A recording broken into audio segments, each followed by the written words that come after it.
আজ আপনাদের এমনই একটি ছবি দেখাবো। গভীর সমুদ্রে যারা মাছ ধরতে যান, কতটা জীবনকে বাজি রেখে গভীর সমুদ্র থেকে মাছ ধরে কিনারাতে আসে, তার আগে সমুদ্রে তাদের সঙ্গে কি কি ঘটনা ঘটে, এমনই চিত্র আমাদের ক্যামেরায় ধরা পড়ল। দেখুন, দক্ষিণ চব্বিশ পরগনার গঙ্গাসাগরের খাল থেকে মা শীতলা নামে একটি ট্রলার মাছ ধরতে বেরিয়েছিলেন। আর গঙ্গাসাগর কপিল মুনির মন্দির থেকে প্রায় 15 কিলোমিটার দক্ষিণ পশ্চিম সমুদ্রের মাছ ধরার সময় হঠাৎ ঝটকা হাওয়া উল্টে যায় ট্রলারটি। আর উল্টে যাওয়ার ট্রলারে যেসব মৎস্যজীবী ছিলেন তারা ঝাঁপ দেন সমুদ্রে। আর পাশাপাশি আরেকটি ট্রলার তাদের উদ্ধার করছেন, সে ছবি কিন্তু আপনারা সরাসরি দেখছেন। আর যারা মৎস্যজীবী উদ্ধার হচ্ছেন, কিভাবে উদ্ধার হচ্ছেন সেই ছবিও দেখছেন।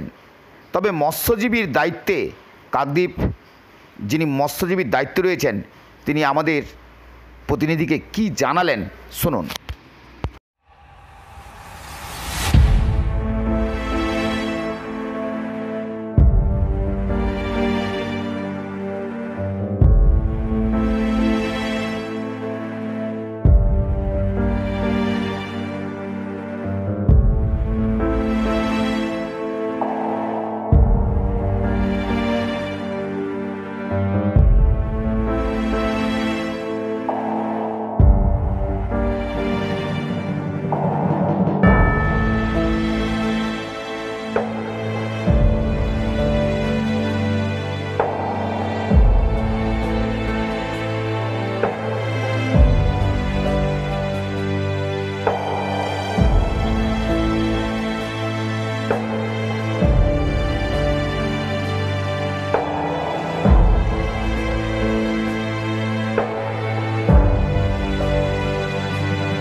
গঙ্গাসাগর যে আমাদের কোস্টাল থানা আছে ওই এলাকারই একটা ডাবল সিলিন্ডার ছোট ভুটভুটি নৌকো 8 জন ফিশারম্যানকে নিয়ে সমুদ্রে মাছ ধরতে গিয়েছিল।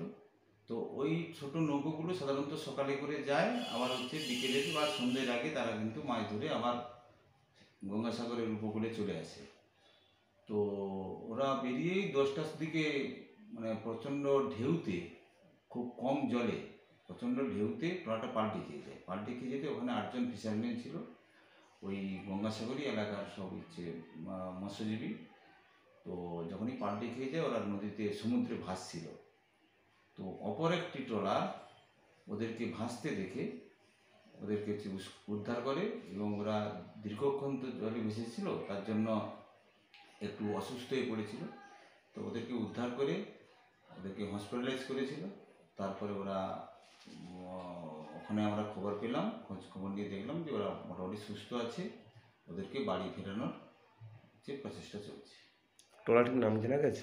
ট্রলারের নাম হচ্ছে শীতলা, FB শীতলা, গঙ্গাসাগর এলাকারই ট্রলার। আপনার নাম? বিজন মাইতি, সম্পাদক, কাকদ্বীপ ফিশারম্যান ওয়েলফেয়ার অ্যাসোসিয়েশন।